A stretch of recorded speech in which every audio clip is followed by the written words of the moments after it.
में। भाई साहब, कोई माई का लाल है ही नहीं है जो भारत को भारत में टेस्ट सीरीज हरा सके। कैसे? क्योंकि इनकी बॉलिंग में वो दम आ गया है जो एक टाइम पे वसीम भाई, वकार और शोएब अख्तर होते थे ना, इस वक्त इंडिया की बॉलिंग वो बनी हुई है। अभी तो शाम ही नहीं है यार। अली साहब ये देखकर करता है कि काश अश्विन जैसा कोई खिलाड़ी पाकिस्तान के पास भी होता। आउट प्रेशर है, इतनी बड़ी टीम आपके सामने खड़ी है जो कि इंडिया इस वक्त वर्ल्ड क्लास टीम है, वो सबकी मौजूदगी के अंदर अब जो बल्लेबाज है बेचारा, उसके ऊपर क्या बीत रही है वो।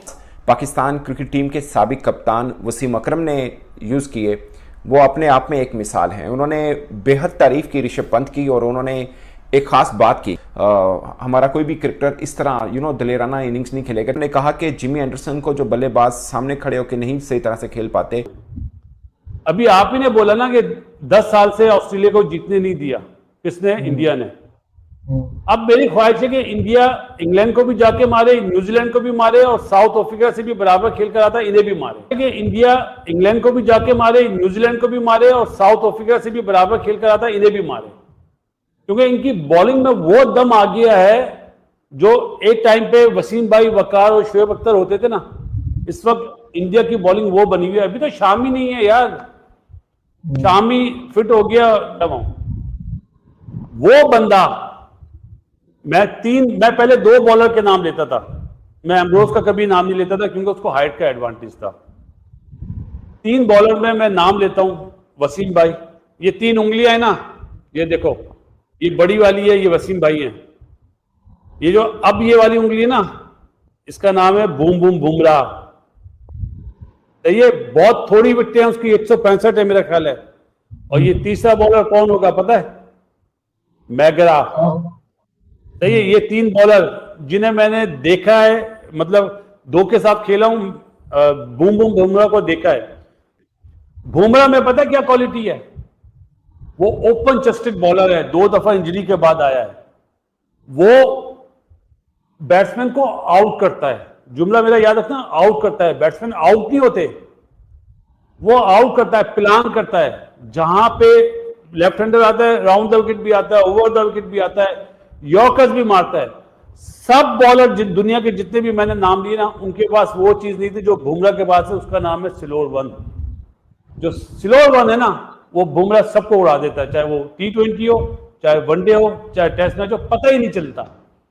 इन सीम और स्विंग और कंट्रोल में, बट नहीं भाई, बुमराह जैसे बॉलर को टाइम नहीं लग रहा, उसने आते ही बांग्लादेश की बजा के रख दिया है। वो देख लें, ऋषभ पंत की भी देख लें, वो 2 साल बाद, 2 साल इतना आसान नहीं होता एक प्लेयर के लिए कम बैक करने के, इतना स्ट्रॉन्ग कम बैक करना। लेकिन मैं क्रेडिट देता हूँ कि इस वक्त जिस तरह से उन्होंने फाइट किया और कम बैक किया और सेंचुरी स्कोर की, तो मैं समझता हूँ कि इंडिया को अगले 10 साल भी आप नहीं हरा सकते उनके घर में। क्रिकेट में वापसी, और वापसी भी सेंचुरी के साथ। इस परफॉर्मेंस के बाद ऋषभ पंत की तारीफ किसने नहीं की, मगर जो अल्फाज पाकिस्तान क्रिकेट टीम के साबिक कप्तान वसीम अकरम ने यूज़ किए, वो अपने आप में एक मिसाल हैं। उन्होंने बेहद तारीफ़ की ऋषभ पंत की और उन्होंने एक ख़ास बात की कि वो मेरिकल किड है, मतलब उनके लिए तो बच्चा ऑफ कोर्स उन्होंने वर्ड यूज़ किया।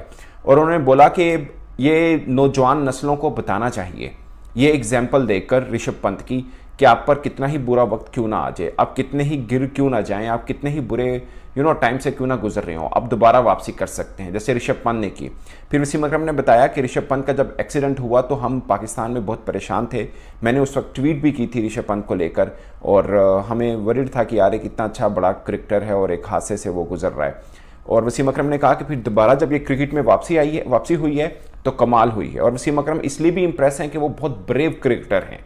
वसीम अकरम ने कहा कि जिमी एंडरसन को जो बल्लेबाज सामने खड़े होकर नहीं सही तरह से खेल पाते, उनको रिवर्स स्वीप मार रहे हैं, पैट कमिंस को रिवर्स स्वीप मार रहे हैं। और ऑस्ट्रेलिया के अंदर आकर जिस तरह उन्होंने सेंचुरी स्कोर की थी, जिस तरह उन्होंने बारियां ली थी, वो अपने आप में एक मिसाल है। फिर उन्होंने एग्जाम्पल दी कि IPL के अंदर ऋषभ पंत जब वापस आए हैं तो 40 या 44 की एवरेज के साथ उन्होंने बैटिंग की है, 446 यानी 446 उन्होंने रन किए, 155 की स्ट्राइक रेट थी उनकी।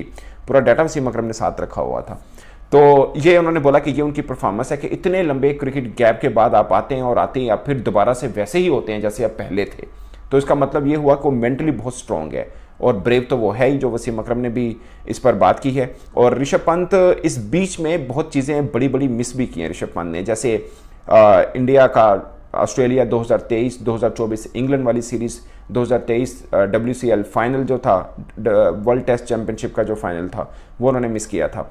उनका रैकेट कितना ज़बरदस्त रहा कि इतने लंबे पीरियड के बाद भी वापस आए हैं। तो दोस्तों ये वसीम अकरम हैं जो बहुत तारीफ़ कर रहे हैं ऋषभ पंत की और उनको बहुत इम्प्रेस किया है। मुझे लगता है कि किसी भी देश का क्रिकेटर क्यों ना हो, अगर कोई बहादुर होता है और ख़ासकर जो गिर कर उठता है उसकी सभी तारीफ़ करते हैं कि यार मतलब ये एक के एग्जाम्पलरी क्रिकेटर है जिसको आप बतौर मिसाल भी इस्तेमाल कर सकते हैं। और बहुत से लोग शायद ये कहेंगे कि ये अपने घर के अंदर खेले हैं और बांग्लादेश के खिलाफ खेले हैं, फिर आ जाकर वही बात आ जाती है कि पाकिस्तान भी बांग्लादेश के खिलाफ खेला था और हमारा कोई भी क्रिकेटर इस तरह दलेराना इनिंग्स नहीं खेलेगा। चाहिए खासकर उनकी इस स्टेटमेंट को इस लिहाज से भी देखा जा रहा है कि अब टीम इंडिया का एक्चुअली अभी तो बांग्लादेश के खिलाफ दूसरा टेस्ट मैच खेलना है, फिर न्यूजीलैंड के खिलाफ भी खेलना है, मगर सबसे ज़्यादा नज़रें उनका 2-2 ऑस्ट्रेलिया है, क्योंकि लगातार 2 बार वहाँ पे सीरीज़ इंडिया जीत चुका है और ये अब तीसरी सीरीज़ होगी। ऑस्ट्रेलिया के अंदर भी बहुत बहस हो रही है, एक्चुअली में वसीम अकरम रहते भी वहीं पर ही हैं और इस कॉन्टेक्स्ट पे भी लिया जा रहा है कि वसीम अकरम बेसिकली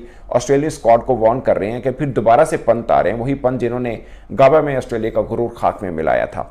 तो आपको क्या लगता है कि पंत की ये बारी दूसरे टेस्ट मैच में कितनी शानदार रह सकती है और क्या अभी भी मीन्स के क्या ऑस्ट्रेलिया के लिए वाकई ये रोना ख्वाब साबित हो सकते हैं अब अपने हैं? क्योंकि एक तरफ अगर हम देखते हैं तो दूसरे कंट्रीज के अंदर मुसलसल विनिंग स्ट्रेटजीज के साथ जो है वो गेम्स खेली जा रही हैं। क्रिकेट विन कर रहा है, इंडिया विन कर रहा है, बांग्लादेश पाकिस्तान से जो है वो जीत कर गया। क्योंकि सबसे पहले मैं चाहती हूँ कि हम इंडिया का हवाला दें थोड़ा सा, बिकॉज इंडिया भी रिसेंटली बहुत ही एक ज़बरदस्त मतलब एक बड़े स्कोर के साथ बांग्लादेश से जीते हैं और सुनने में ये भी आ रहा है कि 92 ईयर्स के बाद उनकी जो टेस्ट की जो विन है वो ज्यादा है as compare to the losses. हाँ, इंडिया और बांग्लादेश ये दोनों ही, एक तो खैर वैसी वर्ल्ड चैंपियन लेवल टीम है इंडिया, कि अगर हम मुसलसल हारते जाएंगे तो फिर हमारा कंपैरिजन तो लोग उस वक्त करेंगे जब टीम्स हार रही होंगी, तब वो कहेंगे कि क्या पाकिस्तान बनना चाह रहे हैं। हमें ये जो एक इल्ज़ाम है हमारे ऊपर, जिसका हकीकत से भी बहुत काफ़ी हद तक ताल्लुक है। ये बांग्लादेश वालों ने समझा हुआ था कि जी मतलब वो कहता ना कि पुष्पा झुकेगा नहीं, इन्होंने समझा हुआ था ये पाकिस्तान वाले हैं, ये झुक जाएंगे। बेटा पाकिस्तान को पाकिस्तान में आके हरा दिया, बात उधर खत्म हो गई थी ना।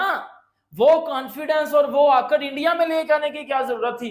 अब घंटे के बांग्लादेश वालों, आप और इंडिया का ना जमीन आसमान का फर्क है, और जमीन और आसमान में जितना फर्क होता है ना वो सबको पता है।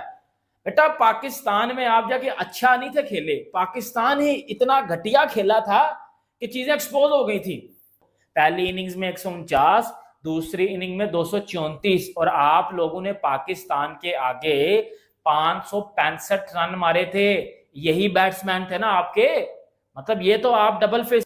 भाई साहब, कोई माई का लाल है ही नहीं है जो भारत को भारत में टेस्ट सीरीज हरा सके।